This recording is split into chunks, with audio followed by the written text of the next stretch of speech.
최정원에게 사랑이란?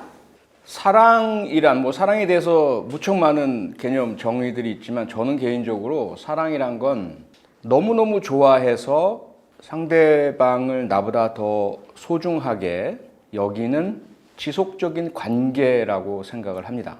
일시적인 감정은 사랑이라고 하기는 좀 어렵죠. 나를 더 중시해서 내가 무엇인가를 더 얻고 나에게 이득이 되려고 한다면 그건 사랑이 아니겠죠. 가장 제가 생각하는 사랑인지 아닌지를 구분하는 결정적인 상황은 우리가 늘 그런 질문 던지잖아요. 물에 빠졌을 때.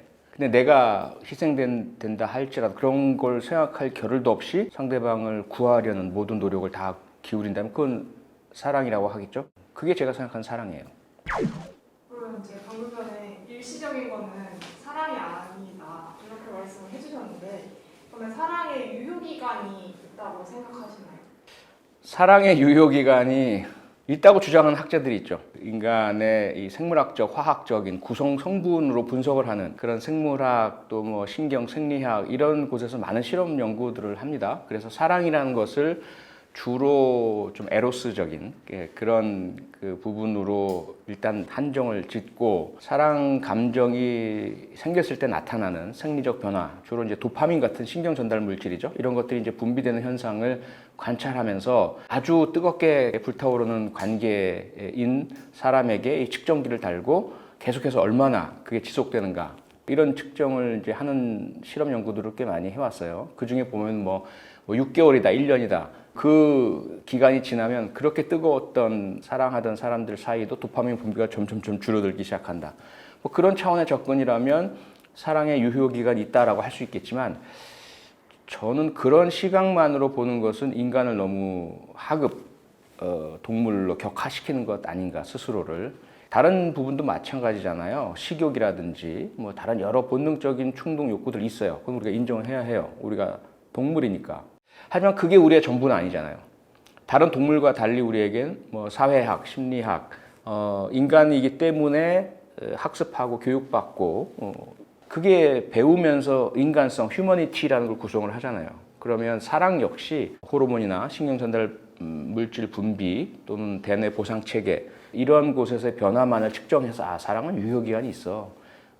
사랑할 땐 이런 현상이 나타나 라고 단순하게 볼 것만이 아니고 그것도 중요하긴 하지만 인간으로서의 조금 더 고차원적인 지속적인 관계를 유지하려는 서로 간의 노력이 있다면 유효기간도 없을 수 있다고 생각을 해요. 평생 지속될 수 있는. 그러면 사랑의 유효기간이랑 범죄는 어떤 상관이 있는 걸까요? 자기 스스로를 사랑에 있어서 동물 수준으로 격화시킨다면 유효기간이 발생을 하죠. 상대방과 같이 있을 때 도파민이 잘 분비가 안 되고 성욕이 잘 생기지 않고 과거엔 안 보이던 약점, 단점들이 보이고 이렇다면 자기가 다른 대상자에게로 성적인 관심, 에로스적인 그런 열정 이런 것들을 이렇게 옮아가는 행위를 정당화시키고 합리화시킬 수 있게 되죠.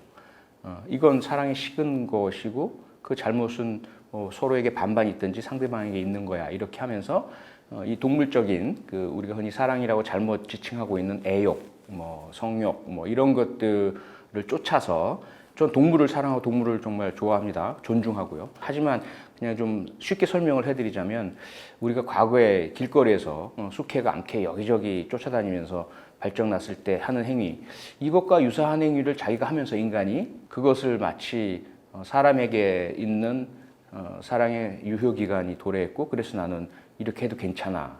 이렇게 하는 분들을 많이 봐요. 그런 일들이 많이 발생하고 있고요. 그런데 그걸 저는 동의하거나 거기에 대해서 정당화시켜 드리고 싶진 않아요. 왜냐하면 제가 생각했을 때 사랑에는 능력이 필요합니다. 능력이란 것을 갖기 위해서는 노력이 필요하죠. 조금 이제 비유적으로 말씀을 드리자면 손흥민 선수 축구 엄청나게 잘하잖아요. 그냥 잘하고 싶다고 해서 그렇게 됐을까요? 실패와 좌절을 딛고 서러움 딛고 어려움 딛고 그만두고 싶은 충동 모두 이겨내면서 끝까지 노력해서 나온 결과잖아요. 김연아 선수의 피겨스케이팅 마찬가지고 사랑을 한번 그런 것을 비교를 해보자면 거기에 들어간 노력은 손흥민 선수의 노력이나 김연아 선수의 노력 못지않다고 저는 생각을 해요. 제대로 된 지속 가능한 사랑을 오래도록 해나가려면 자연스럽게 당연하게 찾아오는 동물적인 그런 뭐 도파민 분비되는 매력이나 이런 것에만 의존하면 금방 식죠. 계속해서 나도 노력하고 상대를 위해서 또 상대와 함께 상대를 존중하고 맞추고 이렇게 된다면 사랑이 지속되죠. 사랑은 그런 노력이 필요한 게 아니야. 그냥 본능이 맡기는 거야. 라고들 잘못 생각하고 있기 때문에 쉽게 사랑이 식고 다른 사람에게 올막하고 바람 피고 뭐 간통 저지르고 이런 일이 계속 생기는 거라고 저는 개인적으로 생각을 합니다. 그러면 이제 말씀해주신 대로 마음이 식어서 바람을 피우는 거는 범죄라고 볼 수 있는 걸까요?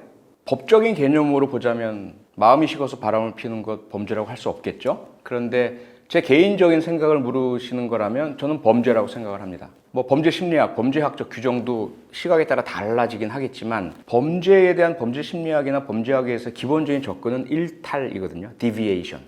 무엇으로부터 일탈이냐?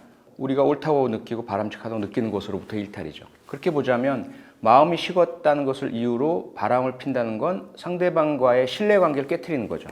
배신하는 거죠. 그리고 몰래 속이는 거잖아요. 사기죠. 그것으로부터 어떤 이익을 편취하느냐를 따져야 법적으로는 기망행위로 인한 뭐 사취 이렇게 사기가 되겠지만 그걸 떠나서 법적인 골치 아픈 그런 개념을 떠나서 그 뭐 사기 행위이고 속이는 거 배신이고 범죄 행위라고 저는 개인적으로 생각을 합니다. 불륜과 관통죄가 2015년에 폐지 결정이 됐는데 폐지가 된 이유는 무엇일까요? 간통죄의 폐지 복잡하죠. 여러 가지 이해관계가 얽힙니다. 우선은 일반적인 경향에서 우리가 벗어나 있었던 간통을 범죄로 규정하는 전 근대적인 법규이니까 그건 없어졌다. 원래 간통죄를 규정하고 유지했던 가장 큰 이유는 뭐냐면 상대적으로 약자인 여성을 보호하기 위해서였습니다. 주로 그 지배적인 위치에 있던 과거에 그 남성들이 결혼 관계로 여성을 묶어두고 자기들은 마음대로 여기저기 돌아다니면서 성관계를 맺어 나가고 돈을 주고 하기도 하고 뭐 강제로 하기도 하고 그러면서도 별로 이제 아무런 처벌도 받지 않고 도덕적 비난도 안 받고 오히려 자랑하고 돌아다니고 이러던 과거 시대에서 그 약자인 여성을 보호할 수 있는 게 뭘까? 계약을 어기는 상대방을 벌하고 금지시키고 그런 행위를 저질렀을 때 피해자인 배우자를 보호하자. 이것이 이제 간통죄를 제정하고 유지했던 이유였어요. 그런데 시대가 많이 바뀌면서 양성평등도 많이 이제 확보가 됐고 오히려 여성들이 피해자가 되는 그 이런 간통죄 규정 때문에 이런 일들도 생기고 또 가해자가 되는 상황도 생기고 이러면서 아니 남녀를 떠나서 사랑이란 거는 개인적인 감정이고 개인적인 그런 관계이고 행동인데 왜 국가가 그걸 개입을 해서 범죄로 규정하고 처벌을 하느냐. 그건 지나친 국가의 간섭이다. 민사관계로 얼마든지 이 부분은 해결될 수 있지 않느냐. 유책배우자라고 하죠. 결혼관계 계약을 어기고 배신 행위를 해서 바람을 피웠다. 간통을 했다.